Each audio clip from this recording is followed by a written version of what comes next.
রাধে রাধে বন্ধুরা, শুভ সকাল। আজকে বৃহস্পতিবার। তো আজকে ভোরবেলা উঠেছিলাম, মেয়ে স্কুলে গেছে যেহেতু, খুব মেঘলাই ছিল। আর আজকে মেয়ের ছুটির সময় এত জোরে বৃষ্টি হয়েছে, মানে কি বলবো, খুব জোরে ঝড় বৃষ্টি উঠেছিল সেই সময়। এর বাবা বাড়ি আছে, তো সে আনতে যাবে, কিছুতেই বেরোতে পারছে না।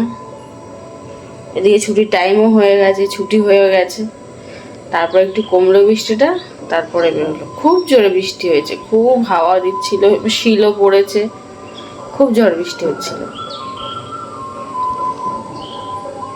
তো আজকে বাড়িতে সবাই আছে, শুধু মেয়ে স্কুলে গেছিলো, আর বাকি সব বাড়িতে আছে।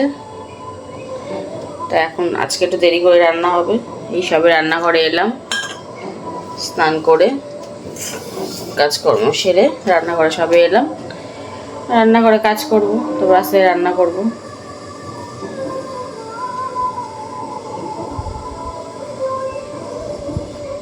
এখন ওয়েদারটা মেঘলা ওয়েদার। আবার কখন বৃষ্টি হবে জানি না। কাদের ওখানে বৃষ্টি হয়েছে আমাকে জানিও। আমাদের এখানে আজকে মুষলধারে বৃষ্টি হলো, বেশিক্ষণ হয়নি, তবে হয়েছে কিছুক্ষণ। খুব জোরে বৃষ্টি হয়েছে, একটু ঠান্ডা হয়েছে ওয়েদারটা। আর যদি রোদ ওঠে, এরপরে যদি রোদ ওঠে তাহলে তো কত গরম হবে জানি না। এখন ভালোই আছে ওয়েদারটা আপাতত। তো চলো, রান্নাঘরে এসেছি, এখন রান্নার কাজগুলো সারি। ওদিকে গ্যাসে দুধ বসিয়েছি, দুধ জাল দিতে। দুধটা গরম করে নিই। আর কালকে একটু তরকারি ছিল, সেটা গরম বসিয়ে দিলাম। ওগুলো গরম হোক, তারপর রান্না বসাবো। দেখো বন্ধুরা, আজকের মতো রান্না কমপ্লিট। এখন খেতে দেবো। মেয়েরও স্নান হয়ে গেছে, মেয়ের বাবারও স্নান হয়ে গেছে, ছেলে স্নান হয়নি, ও করবে। তো দুজনকে খেতে দিই, মেয়েকে তো খাইয়ে দিতে হবে। তো ওদের ভাত, আমার বড়েরটা বাড়া হয়ে গেছে, মেয়েরটা বাড়বো, ওটা নিয়ে গিয়ে খেতে দেবো। তার আগে একটু হাত মুখ ধুয়ে নেবো, চোখে মুখে জল দিয়ে নিই, তারপর ভাতটা নিয়ে গিয়ে বসবো খাওয়াতে। আমার বর খেয়ে আবার বেরোবে। আর ছেলের এখনও স্নান হয়নি, ওকে স্নান দিতে পাঠাবো, তারপর ও স্নান করবে, ওর মতো খেয়ে নেবে। ও পেরে খেয়ে নিতে পারে নিজের মতো, তো খেয়ে নেবে। তো চলো, তোমাদের দেখা যাচ্ছে কী কী রান্না করলাম, দেখে নাও। ডাল করেছি, মুসুর ডাল টমেটো দিয়ে, আর 2-4টে বড়ি ছিল, সেও দিয়ে দিয়েছি, জানি না কিরকম হয়েছে। আর এদিকে কটা চিকেন, আর কালকের ভাত ছিল। সব ভাত দিয়ে ফ্রাইড রাইস করিনি, অনেকটাই ভাত রান্না করেছিলাম। কিছুটা চিকেন ছিল আর কিছুটা ভাত ছিল, ওটাকে আজকে আবার ভেজে নিয়েছি একসাথে। এই খাওয়াবো মেয়েকে। আর এমনি সিম্পল ভাত করেছি, দেখো, সাদা ভাতও করেছি, আর ওটা করেছি মেয়েকে খাওয়াবো, ছেলেকে দেবো, আমিও খেয়ে নেবো। আর বর সাদা ভাত খাবে। আর ডাল আর কালকে তরকারি আছে, সেই দিয়ে খেয়ে নেবে। চোখে মুখে জল দিয়ে নিয়েছি, আর এই যে মিষ্টি খাবার নিয়ে নিয়েছি। চলো ওকে খাইয়ে দিই। এদিকে বাথরুমে দাম করে আওয়াজ করছে, সব বন্ধ করে দিই। এই হাওয়া হলে চারিদিকে যে ধুম দাঁড়াক্কা সব পড়তে থাকে না, মানে কি বলবো। তো শোন, খাইয়ে নি, চল খেয়ে নিবি। এই যে মিষ্টি,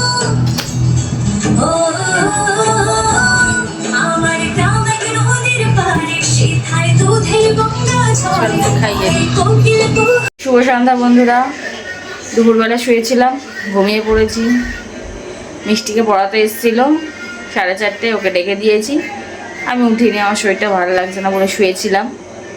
আমি উঠেছি 5:30টার সময়, ওর মতো পড়ছিল আন্টির কাছে।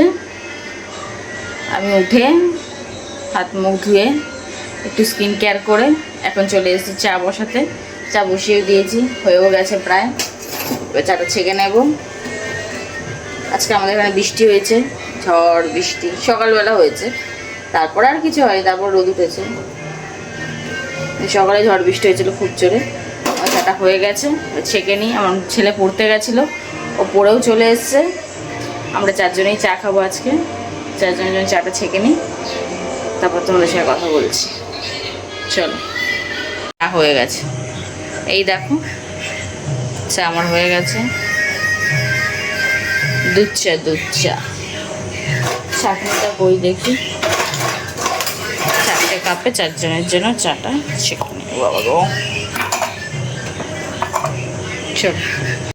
এই দেখো বন্ধুরা, চা খেয়ে কাজে লেগে পড়েছি, কাজ করছি। একটু গরম শ্যাকও দিচ্ছি। কোমর পিঠ এত ব্যথা করছে, কি বলবো। এয়ার ব্যাগে জল ভরে নিয়েছি, নিয়ে গরম শেক দিচ্ছি। ঠান্ডা হয়ে গেছে, অনেকক্ষণ নিয়ে বসেছি। আর কাজ করছি, কি কাজ করছি বলো তো? কচুর লতি ছাড়াচ্ছি। এই কচুর লতি ছাড়াতে ছাড়াতে বুড়ি হয়ে যাবো আমি পুরো একদম। কি আর বলবো, খেতে ভালো লাগে কিন্তু কাটতে কি কষ্ট। খাওয়ার আগে যে কত কাজ করতে হয়, কত কষ্ট করতে হয়, কি আর বলবো। হাত পা সব জমে যাচ্ছে ছাড়াতে ছাড়াতে। অনেকটাই ছিল, হাফ মতো মনে হয় হয়েছে। হাফও হয়েছে, হয়তো ঠিক নেই, কখন বসেছি সে ছাড়াতে ছাড়াতে হাফ বুড়ি হয়ে গেল।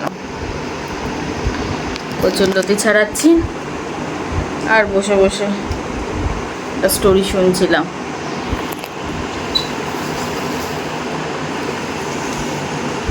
আর এটাকে পিঠের মধ্যে দিয়ে রেখেছি, হট ব্যাগটাকে গরম শেক দিচ্ছি একটু, তাই বুঝতে পারছি, নইলে তো বুঝতে পারতাম না। কোমর টন টন টন টন টন টন করতো কোমর। আমার ছেলে ঘরে নেই, পড়তে চলে গেছে। পড়ে এসে চা বিস্কিট খেয়ে আবার পড়তে চলে গেছে। আমার মেয়ে পড়ছিল ওর বাবার কাছে, ওরা দুজন আবার একটু গেল বাজারের দিকে। আমার রুটি খেতে ইচ্ছা করছে, আর অনেক দিন ফিশ ফ্রাই খাই না, তাই বললাম একটু ফিশ ফ্রাই নিয়ে আসতে, আর 2টো রুটি নিয়ে আসতে, খাবো রাত্রে। তাই আনতে গেল। আর মেয়ের 2টো প্যান্ট এনেছিল, ছোটো এনেছে, সেই 2টোকে বললাম পাল্টে বড় নিয়ে আসতে। তাই 2টো নিয়ে বেরোলো, এই মাত্রই বেরোলো দুজনে মিলে। আমি একা বসে আছি, কাজ করছি। এই কটা লতি ছাড়িয়েছে, এটা এখনও পড়ে আছে অনেক কটা। তো চলো বন্ধুরা, আমি লতিটা ছাড়িয়ে নিই, কাজগুলো সেরে নিই। আরও অনেক কাজ আছে গো, আপাতত এই কাজটা করি, তারপর আসবো বাজার থেকে, খেয়ে দিয়ে বাকি যা কাজ আছে টুকটাক তাই করবো। এখন স্কুল ছুটি আছে, ছেলের স্কুল ছুটি, বরের ছুটি, আমার মেয়েরও কালকে ছুটি। তো সেহেতু কোনো তাড়াহুড়ো নেই, আস্তে ধীরে সব কাজ করা যাবে। ওই দিক থেকে একটু শান্তি, রিল্যাক্স। তো বাস কাজ করি। চলো, আজকের মতো আমি আমার ব্লগটা এখানেই শেষ করব। তো আশা করি তোমাদের আজকের দিনটা খুব খুব খুব ভালো কেটেছে। ভালো থেকো, সুস্থ থেকো। কাল আবার দেখা হবে, কথা হবে। আজকের মতো এখানে আমি আমার ব্লগটা শেষ করব, আমার ব্লগটাও শেষ করব। গুড নাইট তোমাদের সবাইকে, টাটা, শুভরাত্রি, ভালো থেকো। কাল আবার দেখা হচ্ছে, টাটা।